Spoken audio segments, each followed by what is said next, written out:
Bienvenue dans cette 5e chronique, que vous soyez binaire ou non binaire, climato-sceptique ou pro-fresque du GIEC, pro-Zelensky ou pro-Poutine, pro-masque ou pro-système immunitaire, etc.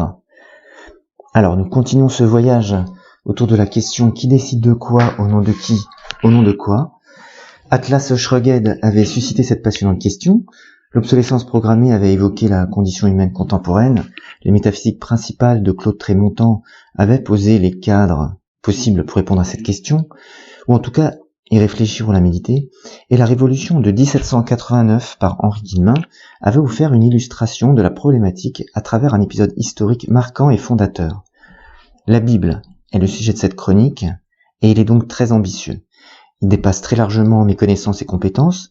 Aussi, je n'ai pu résister à la tentation de montrer une fois de plus de quelle audace et exubérance je suis capable, sachant que je pourrais mettre à l'épreuve votre bienveillance et votre solidarité fraternelle en toute quiétude. N'hésitez pas à mettre en commentaire vos encouragements ou vos réserves. Vos insultes les plus hystériques sont bien évidemment pardonnées d'avance, sauf surévaluation de ma propre magnanimité, car on ne peut jamais être sûr de rien. À la fin de cette chronique, vous ne serez peut-être plus le même, tout vibrant d'avoir entreaperçu de nouveaux horizons et de nouvelles perspectives dans votre appréhension du monde. Auquel cas, n'hésitez pas à me le faire savoir, cela m'encouragera à continuer.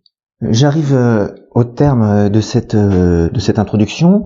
J'en viens au programme trépidant qui nous attend. Je n'attends pas, donc je fonce, je me précipite sans plus tarder.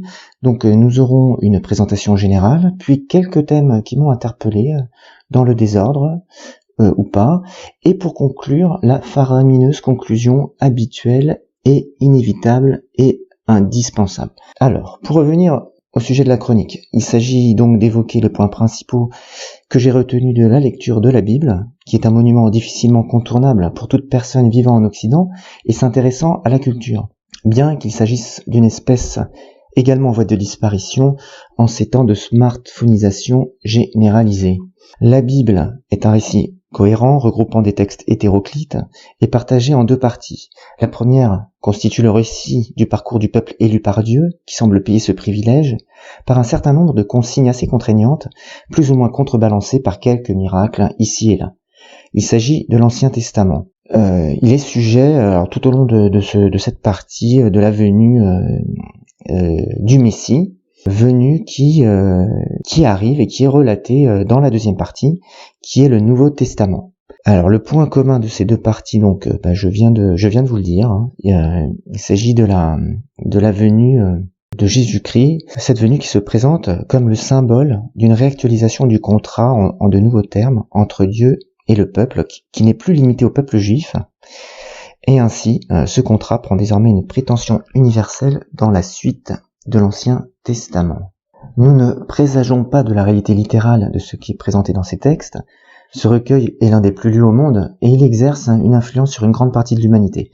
Et c'est pour cela qu'il fait l'objet de cette chronique qui est très sélective et très rigoureuse sur le choix de ses sujets, comme vous pouviez vous y attendre. Ce recueil de textes donc pose un certain nombre de valeurs et d'interdits qui cadrent et relativisent le champ d'action et les attitudes de ses partisans.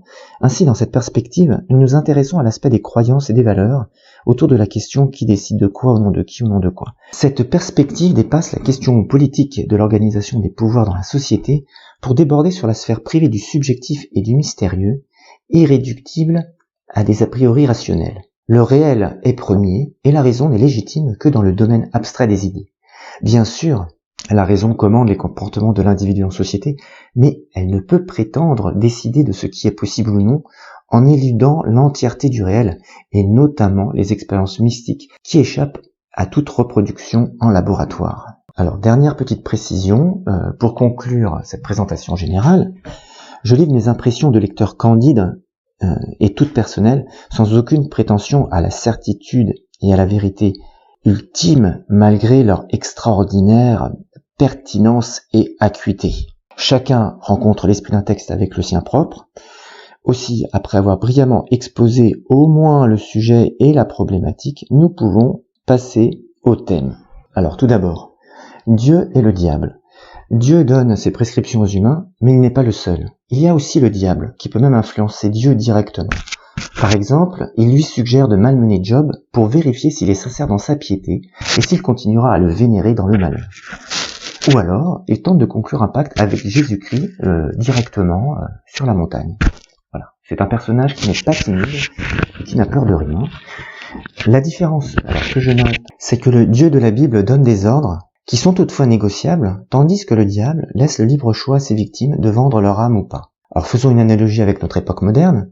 Parmi les diverses prescriptions que nous subissons, sont-elles inspirées par l'un ou par l'autre, par Dieu ou par le diable? Alors je passe joyeusement au thème suivant, l'alliance. Dieu désigne le peuple juif comme son peuple, à travers une lignée de prophètes. Oui, c'est ça, voilà. S'ensuivent de longues et méticuleuses descriptions des 12 lignées ou tribus d'Israël. Il leur promet une descendance aussi nombreuse que les étoiles dans le ciel. Pour cela, ils devront suivre un certain nombre de consignes et pratiques assez éprouvantes. Circoncision, sacrifice d'animaux, fêtes régulières et dispendieuses en son honneur. Être un peuple élu, ce n'est donc pas une sinécure. Ce qui est paradoxal, c'est que ces peuples est voué à une errance indéfinie et une série d'afflictions. Schismes, défaites. Il est vrai toutefois que ce n'est pas faute d'avoir été prévenu par les messages de ces prophètes, mais les différents chefs qui se succèdent se laissent aller à l'adoration d'autres dieux, ce qui implique en particulier des sacrifices humains, ce qui déplaît fortement aux patriarches, ce qui le rend sympathique dans sa sincère réprobation et implacable vindicte, et malgré une personnalité qui semble plutôt rédhibitoire à notre époque de gentillesse de principe. En effet, il peut se montrer susceptible, jaloux et d'une grande cruauté. Il est tout sauf indifférent.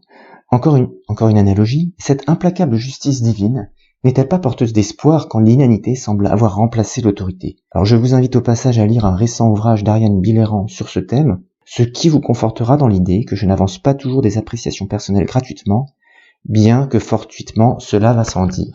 Je passe à nouveau prestement au thème qui suit, les valeurs morales. Les événements relatés tout au long des différents recueils mettent en exergue un ensemble de valeurs morales à respecter, notamment une liste de 10 commandements reçus directement par Moïse sur un mont dans le désert. Alors c'est une liste qui ordonne en substance « Ne fais pas à l'autre ce que tu ne voudrais pas qu'il te fasse » et en particulier « Tu ne commettras pas de meurtre ».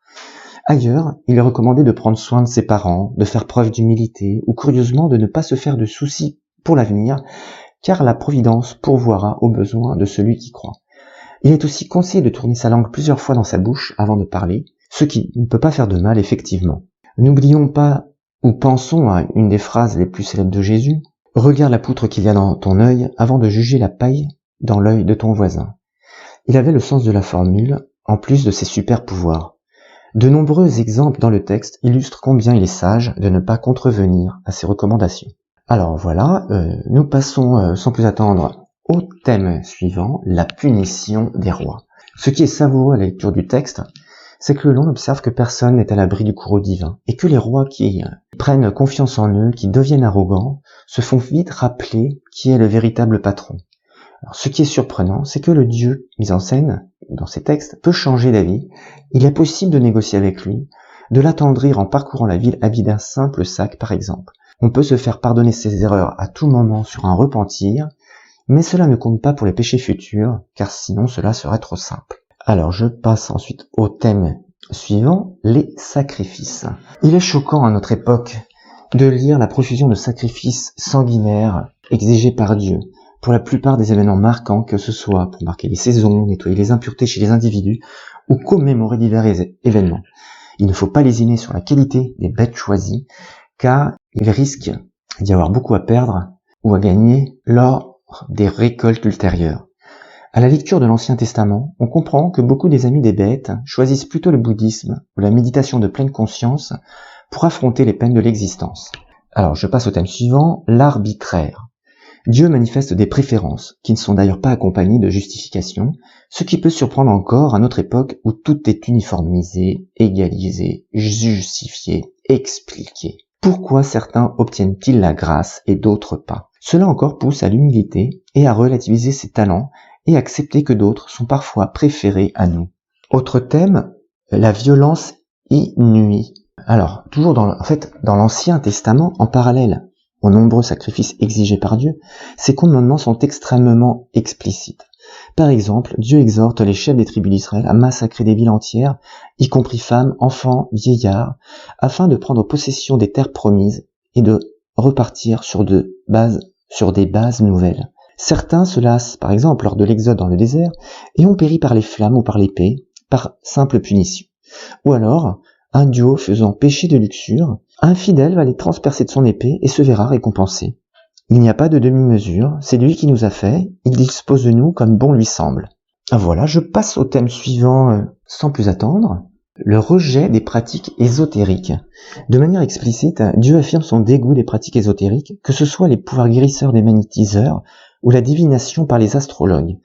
Cela est assez ennuyeux en cette période où l'on peut se distraire par des pratiques spirituelles qui nous sortent de l'ordinaire, surtout lorsqu'elles apportent un réconfort qui n'est plus proposé par des services de santé délabrés ou trop pointilleux sur la sélection des malades.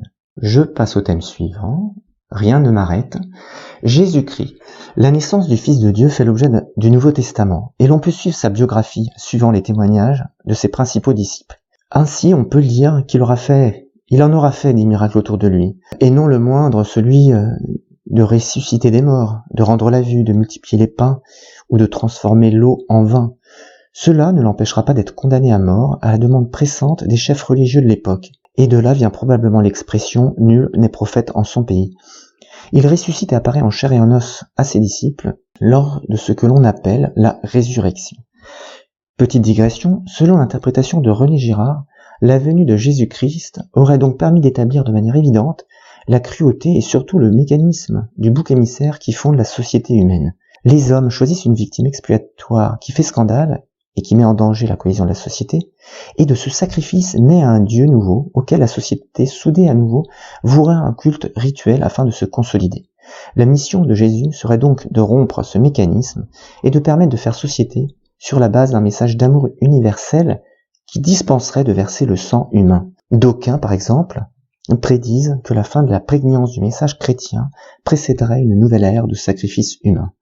Brrr, cela fait peur, assurément. Thème suivant, les pharisiens.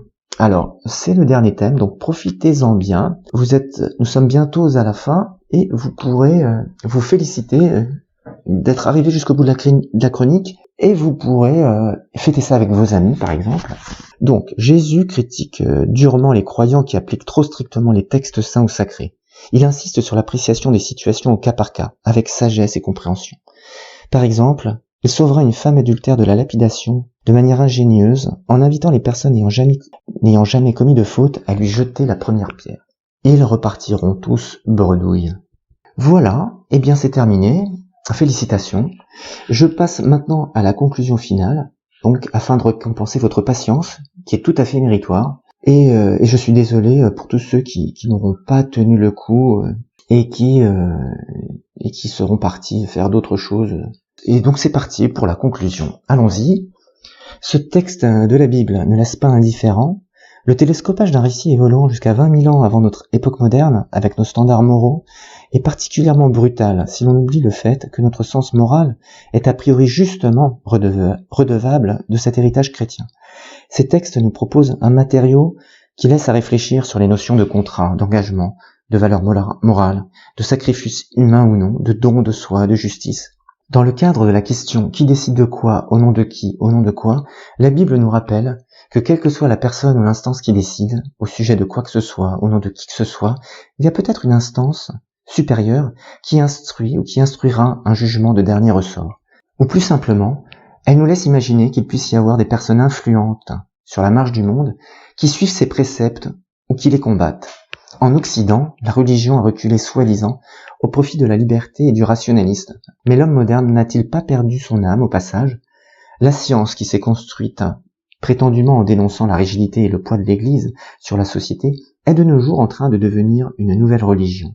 Ou ne serait-elle pas en train de devenir une nouvelle religion ? Soyons prudents. La nouvelle médecine et ses pilules remplaceront-elles l'hostie et les sévères prescriptions morales de la Bible ?